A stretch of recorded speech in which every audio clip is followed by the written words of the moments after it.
ପିଲାମାନେ ତୁମର first semester compulsory paper VAC ର EVS पेपर आज आम यूनिट 2 पढ़ा। देख पिलामाने एटी यूनिट 2 दिया जाइए natural resources renewable and non renewable resources. तो यहीटा आज आम पढ़ा। तो आरंभ करवा।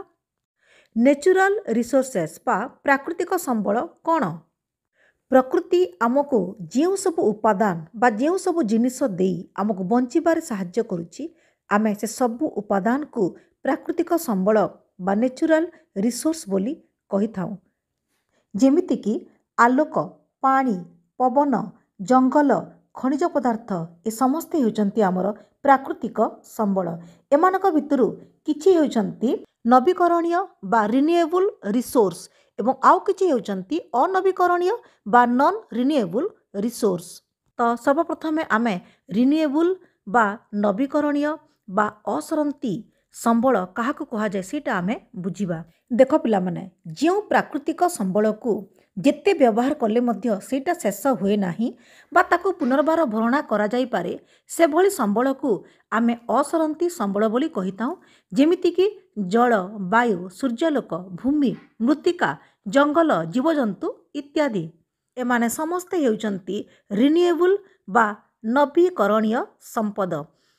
देख नॉन रिन्यूएबल बा अनवीकरणीय संपद क्या कह जाए?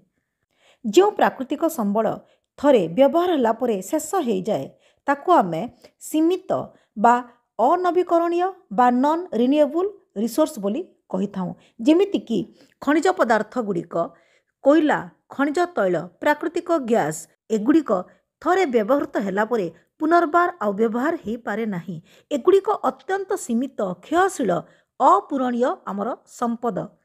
किंतु ए सीमित संपद भितरु किछि अछंती किछि धातु जेमिति कि लुहा, सुना, रूपा, तंबा, आलुमिनियम इत्यादि एमानको थरे व्यवहार कला परे मध्य तार पुनरावर्तन बा रिसाइक्लिंग संभव हेइताए। एगुड़िको पुनश्च कार्य उपयोगी करा जाई पारे। किंतु कोयला, खनिज तैल, प्राकृतिक गैस को थरे व्यवहार कला परे व्यवहार उपयोगी हेइ पारिबो नाही, सेटा अत्यंत सीमित। तो आमर एही नेचुरल रिसोर्स गुड़िक उपरे आमे डिटेल्स रे पढ़िबा। सर्वप्रथमे आमे जंगल संपद बा फॉरेस्ट रिसोर्स उपरे पढ़िबा।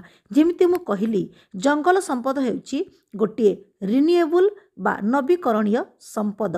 जंगल कहिले आमे बुझू विभिन्न प्रजातिर वृक्ष, लता, गुल्म जेउटी गोटे स्थान रे समाने निज इच्छा मुताबक बढ़ितांती। किंतु पृथ्वीर जंगल संबल मध्य दिनकु दिन ह्रास पाउची। जना पड़िछि जे 200 वर्ष पूर्वे पृथ्वी जेतिकी जंगल थिला एबे मात्र 70% तार रहिछि। जंगल हेउछि मनुष्यर एक आवश्यकीय संपद। जंगल मनुष्य खाद्य, वस्त्र, जालेनी सबु किछि देइथाय।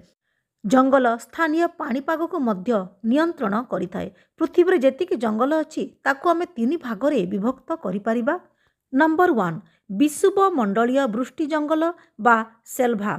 एटा हेउची चिरहरित जंगल अर्थात गछ केबे सुखेनी कि तार पत्र झड़ेनी। आफ्रिकार कोंगो अववाहिका, दक्षिण अमेरिकार आमाजन नदीकूल, मालेशिया, इंडोनेशिया प्रभृति दक्षिण पूर्व एशिया देशमानंकरे एही जंगल देखा जाए। एठा एही जंगल गुड़िक बहुत घंच एवं यार वृक्षमान मध्य बहुत उच्च। मेहगानी, आबुल्स, देवदारू जातीय, सीडार, रबर आदि वृक्ष एही जंगल मानकरे देखा जाए। नंबर 2 नातिशीतोष्ण पर्णमोची जंगल। जो जंगल मौसुमी वायु उपर निर्भरशील अर्थात एगुड़िक चिरहरित नुहंती। एमाने वर्षकु थरे पत्र झड़ा देइथांती। एभली जंगल को पर्णमोची जंगल बोली कहा जाए। भारत, बांग्लादेश, मियांमार प्रभृति देशगुड़िकरे एही जंगल देखा जाए एवं आंब, पणस, पिजुली परी फल वृक्ष, शाल, पियाशाल, सागवान इत्यादि काठ वृक्ष एही जंगल मानकरे देखा जाए। तापरे नंबर 3 पाइन जातीय नरम काठर जंगल। जो दश गुड़िकरे बरफ पड़े किंबा हिमालय, आल्पस आदि पर्वत पाददेश ए पाइन जातीय वृक्ष देखा जाए।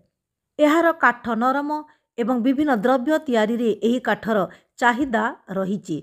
यूरोप उत्तर को थिबा विभिन्न देश जेमिति कि पूर्वतन सोवियत यूनियन, उत्तर अमेरिका, कानाडा इत्यादि देशगुड़िकरे एही पाइन जातीय नरम काठर जंगल देखिबाकू मिलिथाए। एबे आमे भारतर जंगल संपद उपरे पढ़िबा। भारतर जेतिकी जंगल अछि ताको आमे चारि भागरे विभक्त करि पारिबा। नंबर 1 विषुव मंडलीय वृष्टि जंगल। देख पिला माने एठी पूरा दिया जाइछि भल भाबरे एठी बुझिबार किछि नै तमे माने वीडियो को पॉज करके एगुडी को भल भाबरे पढ़ि दियो। नंबर 2 रे अछि विषुव पर्णमोची जंगल। तापरे नंबर 3 कंटकित गुल्म जातीय जंगल। आम भारतर जो अंचल वार्षिक वृष्टिपात 75 सेंटीमीटर मध्य कम से अंचल आम कंटा गछ देखा पाई था। तापर नंबर 4 रे देख ये अच्छी जुआरिया जंगल अर्थात जोटा कि सुंदरी गछ जो अंचल देखा जाए। गंगा और ब्रह्मपुत्र नदीर त्रिकोणभूमि अंचल एभली जंगल आम देखा पाई था। यही गछ चेर साहाय्य तार श्वासक्रिया करिथाए। तापरे नंबर 5 रे पार्वतीय जंगल। भारतर शिवालिक और हिमालयर पाददेश एभली जंगल देखा जाए। एठारे बड़ बड़ गछ जेमितिक शाल बाउंश ओक आदि वृक्ष देखा जाए एवं आहुरी अधिक उच्च स्थान रे पाइन एवं अन्यान्य शंकुप्रसु गछ गुड़िक देखा जाए जेमितिक देवदारू सीडार सिल्भर ओक इत्यादि। एबे आमे जंगल अवक्षय बा डिफरेस्टेशन उपरे पढ़िबा। आमे जानिछु जे मनीष सभ्यता जेते अग्रगति करुछि जंगल सेते काटी चलीछि जहाको आमे डिफरेस्टेशन बोली कही थाउ। सेंट्रल फॉरेस्ट्री कमिशन रो एक रिपोर्ट रे जना पड़िछि जे 1980 मसिया रे भारतर अरण्य थिला 7.4 कोटी हेक्टर जहा समग्र भारतर भूखंडर 22.7%।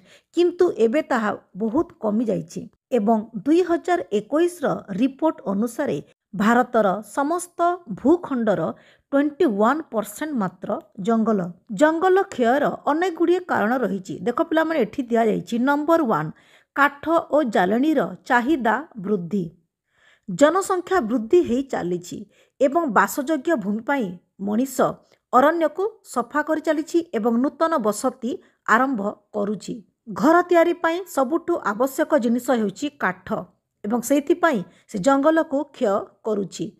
जदिओ सहर गुड़िकर लोक मैंने आउ काठ चुली रे रोषे करूनाहांती किंतु गाँ गुड़िकर एबे मध्य काठ को मनीष जालेनी भावरे व्यवहार करुछि जद्वारा जंगल क्षय हेबारे लागिछि। नंबर 2 पोडु चाष बा शिफ्टिंग कल्टिवेशन।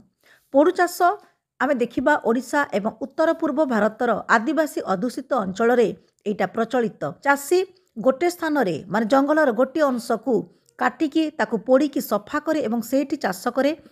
तापरे फसल अमल हैला परे से स्थान को परित्याग करी पुणी जंगलर आउ एक अंश को पोड़ीकी ताकू सफा करिकी सेठी चाष करे।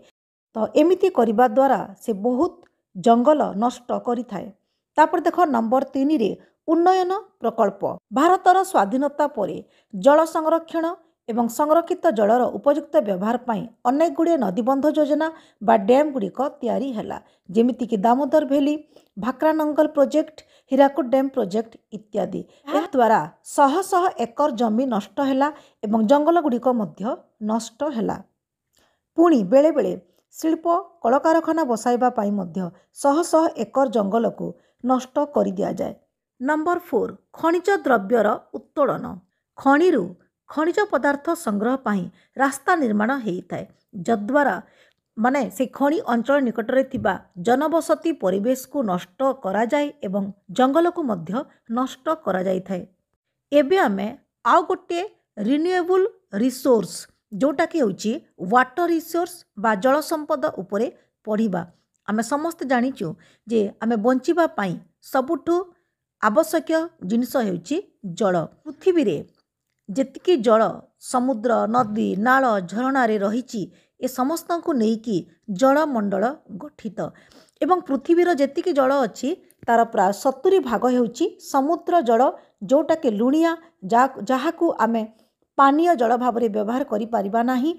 आउ जो 30 भाग बा 30% रहिला सेटा हमर नदी नाल झरणा भूमि तळे रहिची सेटा हेउची मधुर जल बा जोटा कि हेउची पीबा योग्य। एबे आमे जानिबा जल को आमे क्यों क्यों क्षेत्र रे व्यवहार करिथा। नंबर 1 जलसेचन। आमे जानिछु वर्षा जल व्यतीत कृत्रिम उपाय रे चाष जमी को पानी मड़ेइबा को जलसेचन बोली कुहाଯାଏ। ଯେଉଁ ଅଞ୍ଚଳରେ ବର୍ଷା ଜଳ ପର୍ଯ୍ୟାପ୍ତ ନୁହେଁ ବା କମ୍ ବୃଷ୍ଟିପାତ ହୋଇଥାଏ ସେହି ଅଞ୍ଚଳରେ ଜଳସେଚନର ଆବଶ୍ୟକତା ରହିଥାଏ। କେନାଲ ଖନନ କରି କିମ୍ବା କୂପ ଖୋଳି କିମ୍ବା ଭୂମି ତଳୁ ଉଠା ପମ୍ପ ସାହାଯ୍ୟରେ ଜଳକୁ ମାଟି ଉପରକୁ ଆଣି ଜଳସେଚନ କରାଯାଇପାରିବ। ନମ୍ବର 2 ନିତ୍ୟ ବ୍ୟବହାର୍ଯ୍ୟ ଜଳ ଯେମିତି ପିଇବା ଗାଧେଇବା ଶୌଚକର୍ମ ରୋଷେଇ ପାଇଁ ମଧ୍ୟ ଜଳର ଆବଶ୍ୟକ ହୋଇଥାଏ। ନମ୍ବର 3 କଳକାରଖାନା ପାଇଁ ଜଳ ଆମେ ଜାଣିଛୁ କଳକାରଖାନା ମାନଙ୍କରେ ମଧୁର ଜଳର ବ୍ୟବହାର କରାଯାଏ ଯେମିତିକି ଖଣିଜ ଦ୍ରବ୍ୟକୁ ପରିଷ୍କାର କରିବା ପାଇଁ ଏବଂ ଶୀତଳୀକରଣ ଆଦି ବିଭିନ୍ନ ପ୍ରକ୍ରିୟା ଜଳ ଦ୍ୱାରା ହିଁ ହୋଇଥାଏ। ଏବଂ ନମ୍ବର 4 ବିଦ୍ୟୁତ ଶକ୍ତି ଉତ୍ପାଦନ ପାଇଁ ମଧ୍ୟ ଜଳର ଆବଶ୍ୟକ ହୋଇଥାଏ। ଭାରତରେ କେତେ ଜଳ ରହିଛି ବା ଭାରତର ଜଳ ସମ୍ପଦ ଉପରେ ଆମେ ଏବେ ପଢ଼ିବା। ଭାରତର ଲୋକମାନେ ଜଳର ଚାହିଦା ମେଣ୍ଟାଇବା ପାଇଁ ସାଧାରଣତଃ ମୌସୁମୀ ବର୍ଷା ଉପରେ ନିର୍ଭର କରିଥାନ୍ତି। ତେବେ ଭାରତରେ ଯେତିକି ଜଳ ଅଛି ତାର ଦୁଇଟି ସୋର୍ସ ବା ଉତ୍ସ ରହିଛି। ଗୋଟିଏ ହେଉଛି ବର୍ଷା ଜଳ ଏବଂ ଆଉ ଗୋଟିଏ ହେଉଛି ଭୂତଳ ଜଳ। ଭାରତରେ ହାରାହାରି ପ୍ରତିବର୍ଷ 1200 ମିଲିମିଟର ବର୍ଷା ହୋଇଥାଏ। ଏହି ବର୍ଷା ଗୁଡ଼ିକ ଆମର ନଦୀ ନାଳ ଗୁଡ଼ିକରେ ରହିଥାଏ। ଏବଂ ଆମେ ଦେଖିବା ଆଉ ଗୋଟେ ହେଉଛି ଭୂତଳ ଜଳ ଯେଉଁ ଅଞ୍ଚଳରେ ମୃତ୍ତିକା ଛିଦ୍ରାଳ ବା ବାଲିଆ ସେଠାରେ ଏଇ ଯେଉଁ ବର୍ଷା ଜଳ ମାଟି ତଳକୁ ଭେଦିଯାଏ ଏବଂ ମାଟି ତଳର ଏକ ସ୍ତରରେ ଏହା ସଂଗୃହୀତ ହୋଇକି ରହିଥାଏ। ଏହି ଜଳ ଅତ୍ୟନ୍ତ ସଫା ଏବଂ ପ୍ରଦୂଷଣ ମୁକ୍ତ। ଜଳକୁ ସାଇତି ରଖିବା ପାଇଁ ଏହାର ସଂରକ୍ଷଣ ଅତ୍ୟନ୍ତ ଆବଶ୍ୟକ। ଏଠାରେ ଆମେ ମହାରାଷ୍ଟ୍ରର ଗୋଟେ ଗ୍ରାମ ରାଲେଗଣ ସିଦ୍ଧି ଗାଁର ଗୋଟେ ଉଦାହରଣ ଏଠାରେ ଆମେ ନେଇପାରିବା। ପୁନେ ଠାରୁ ପ୍ରାୟ 85 କିଲୋମିଟର ଦୂରରେ ରାଲେଗଣ ସିଦ୍ଧି ଗାଁର ମୋଟ ଜନସଂଖ୍ୟା ମାତ୍ର 1982 ଏବଂ ଏଠାରେ ମାନେ ଜଳ ପାଇଁ ଲୋକମାନେ ବହୁତ କଷ୍ଟ ଭୋଗୁଥିଲେ। 10ରୁ 12ଟି କୂଅରୁ ଅତି କଷ୍ଟରେ ମାତ୍ର 3 ମାସ ପାଣି ମିଳୁଥିଲା। ତାପରେ ଲୋକମାନେ ଜଳକୁ ସଂରକ୍ଷଣ କରିବା ପାଇଁ ଏକ ଅଭିନବ ଉପାୟ ଚିନ୍ତା କଲେ। ଶିଖରରୁ ଉପତ୍ୟକା ନାମକ ଏକ ଅଭିଯାନ ଆରମ୍ଭ କରି ସେମାନେ ଢାଲୁ ଅଞ୍ଚଳରେ ବୃକ୍ଷରୋପଣ କରି ଖାଇ ଖୋଳି ଏବଂ ଗୋଚର ଭୂମିକୁ ଜବତ କରି ତାଙ୍କର ପୁରା ଶ୍ରମଦାନ କରି ସେମାନେ ବର୍ଷା ଦିନରେ ବୋହି ଯାଉଥିବା ଜଳକୁ ସଂରକ୍ଷଣ କରି ଚାଲିଲେ। ଏହି ପ୍ରକ୍ରିୟାର ସଫଳ ରୂପାୟନ ଫଳରେ ଏବେ ସେହି ଗାଁରେ ଦେଖିବ ଯାଅ ବର୍ଷ ସାରା ପାଣି ରହୁଛି ଏବଂ 50 ହେକ୍ଟର ଜମିରେ 2ଟି ଫସଲ ହୋଇପାରୁଛି। ଏବେ ଆମେ ପଢ଼ିବା ନଦୀ ଜଳ ବଣ୍ଟନ ବିବାଦ। ଭାରତରେ ଆମେ ସ୍ୱାଧୀନତା ପରେ ଭାରତ ସରକାର ନଦୀ ଜଳର ବଣ୍ଟନକୁ ନେଇକି ଅନେକ ଗୁଡ଼ିଏ ବିବାଦର ସମ୍ମୁଖୀନ ହୋଇଛନ୍ତି। ଏହି ବିବାଦକୁ ଆମେ ଦୁଇ ଭାଗରେ ବିଭକ୍ତ କରିବା ଅନ୍ତରାଷ୍ଟ୍ରୀୟ ଏବଂ ଆନ୍ତଃରାଜ୍ୟ। ଏହି ବିବାଦ ଗୁଡ଼ିକ ଦେଖ କେଉଁ ମସିହାରେ ହୋଇଥିଲା ଏବଂ ଭାରତ ସରକାର ତାକୁ କିଭଳି ଭାବରେ ତାର ସମାଧାନ କରିଥିଲେ ଏସବୁ ଏଠାରେ ଦିଆଯାଇଛି। ଭିଡ଼ିଓକୁ ପଜ କରିକି ତୁମେ ସବୁ ପଢ଼ିଦେବ। ଆନ୍ତଃରାଜ୍ୟ ନଦୀ ଜଳ ବଣ୍ଟନ ବିବାଦ ଉପରେ ମଧ୍ୟ ଏଠି ଦିଆଯାଇଛି ପିଲାମାନେ। ଏବେ ଆମେ ନଦୀବନ୍ଧ ଯୋଜନା ଗୁଡ଼ିକର ଉପକାର ଏବଂ ଅପକାର ଉପରେ ପଢ଼ିବା। ଆମେ ଜାଣିଛୁ ଯେ ଯେଉଁ ଡ୍ୟାମ୍ ଗୁଡ଼ିକ ତିଆରି କରାଯାଏ କେଉଁ ଉଦ୍ଦେଶ୍ୟକୁ ନେଇକରି କରାଯାଏ ଯେମିତିକି ଜଳସେଚନ ଜଳବିଦ୍ୟୁତ ଉତ୍ପାଦନ ବନ୍ୟା ନିୟନ୍ତ୍ରଣ ମାଛ ଚାଷ ପର୍ଯ୍ୟଟନ ଇତ୍ୟାଦିକୁ ଦେଖିକିରି ଆମେ ନଦୀବନ୍ଧ ଯୋଜନା କରିଥାଉ ଯଦ୍ୱାରା ଆମେ ଏହିସବୁ ବହୁତ ଲାଭ ଆମେ ପାଇଥାଉ। କିନ୍ତୁ ବେଳେବେଳେ ତାର ଅପକାର ମଧ୍ୟ ରହିଛି। ଯେମିତିକି ଏକ ବଡ଼ ଡ୍ୟାମ୍ ଯେମିତିକି ହୀରାକୁଦ ଡ୍ୟାମ୍ ଭଳିଆ ଯଦି ଡ୍ୟାମ୍ ତିଆରି ହେଉଛି ତାହେଲେ ଏ ନଦୀବନ୍ଧ ଫଳରେ ସେଠି ଯେଉଁ ଗାଁ ଗୁଡ଼ିକ ରହିଥାଏ ଯେଉଁ ଅଞ୍ଚଳରେ ନଦୀବନ୍ଧ ତିଆରି ହୁଏ ଅନେକ ଗାଁ ନଷ୍ଟ ହୋଇଯାଏ ବହୁତ ଲୋକ ବାସଚ୍ୟୁତ ହୋଇଥାନ୍ତି ଏବଂ ପୁଣି ନଦୀ ସ୍ରୋତକୁ ବାନ୍ଧିବା ଦ୍ୱାରା ନଦୀ ମୁହାଣ ଗୁଡ଼ିକରେ ପାଣି ମାନେ ବେଗରେ ସମୁଦ୍ରକୁ ପଶିପାରେ ନାହିଁ ଏବଂ ସେଥିପାଇଁ ଜୁଆର ବେଳେ ସମୁଦ୍ର ପାଣି ନଦୀ ଭିତରକୁ ମାଡ଼ି ଆସେ ଏବଂ ନଦୀ ତଟବର୍ତ୍ତୀ ଅଞ୍ଚଳ ସମୁଦ୍ରର ଲୁଣିଆ ପାଣିର ପ୍ରବାହରେ ଆଉ ଚାଷ ଉପଯୋଗୀ ହୋଇ ରହିପାରେ ନାହିଁ। ତ ନଦୀବନ୍ଧ କରିବା ଦ୍ୱାରା ବହୁତ ଉପକାର ତ ହୋଇଥାଏ ତା ସହିତ ଅନେକ ଅପକାର ମଧ୍ୟ ହୋଇଥାଏ। ଏବେ ଆମେ ଖଣିଜ ସମ୍ପଦ ବା ମିନେରାଲ ରିସୋର୍ସ ଯେଉଁଟାକି ହେଉଛି ଏକ ନନ୍ ରିନ୍ୟୁଏବଲ୍ ସୋର୍ସ ବା ଯାହାକୁ ଆମେ କହୁଛୁ ଅନବୀକରଣୀୟ ସମ୍ପଦ ଉପରେ ଆମେ ପଢ଼ିବା। ଖଣିଜ ସମ୍ପଦ ସାଧାରଣତଃ ମାଟି ତଳେ ପୋତି ହୋଇ ରହିଥାଏ। ଏହାକୁ ଆମେ ଦୁଇଟି ଶ୍ରେଣୀରେ ଭାଗ କରିପାରିବା ଯେମିତିକି ଧାତବ ଖଣିଜ ଏବଂ ଅଧାତବ ଖଣିଜ। ଧାତବ ଖଣିଜ କହିଲେ ଆମେ ଲୁହା ତମ୍ବା ଆଲୁମିନିୟମ ସୁନା ରୂପା ଇତ୍ୟାଦି ଧାତୁକୁ ଆମେ ବୁଝିଥାଉ एवं अधातव खनिज पदार्थ मध्य कोयला पेट्रोलियम गंधक पोटास इत्यादि को आम बुझी दाऊ। एबे आम धातव खनिज पदार्थ उपर आम पढ़ा। सर्वप्रथम आम पढ़ा लुहा। साधारणतः 4 प्रकार लुहा पत्थर मिलता है। हेमाटाइट, लिमोनाइट, मैग्नेटाइट एवं सिडेराइट। एगुड़िक तुम पिलाने भल भाव पढ़ी दियो। पृथ्वीर 90% लुहा पत्थर उत्तर अमेरिका, फ्रांस, ब्रिटिश द्वीपपुंज, दक्षिण आफ्रिका रही। भारत में मध्य सिंहभूम, केन्दुझर, बणई, मयूरभंज आदि स्थान रे लुहा पत्थर खनि सबू रही। तापर आम पढ़ा मांगानीज। स्टील तैयारी पाई मांगानीज आवश्यक होता है। भारतर कर्णाटक, ओडिशा, मध्य प्रदेश, महाराष्ट्र इत्यादि मानकरे मांगानीज खनि सबू रही। तापर बक्साइट। बक्साइट रु आलुमिनियम आमको मिलता है। देख एठारे बक्साइट खनि थिबा राज्य गुड़िक उपर दिया जाइछि। तापर तंबा। मनीषर आविष्कृत सर्वप्रथम खनिज द्रव्य होइछि तंबा। आम जानिछु सिंधु सभ्यता बेलकु मध्य मनीष तंबार व्यवहार जानिथिला। इलेक्ट्रिक वेयर भावरे तंबार बहुत व्यवहार हेइथाय। तापर जानिबा सुना। भारत रे सुना खनि केवल कर्णाटक कोलार एवं हिट माइन्स रे रहिछि।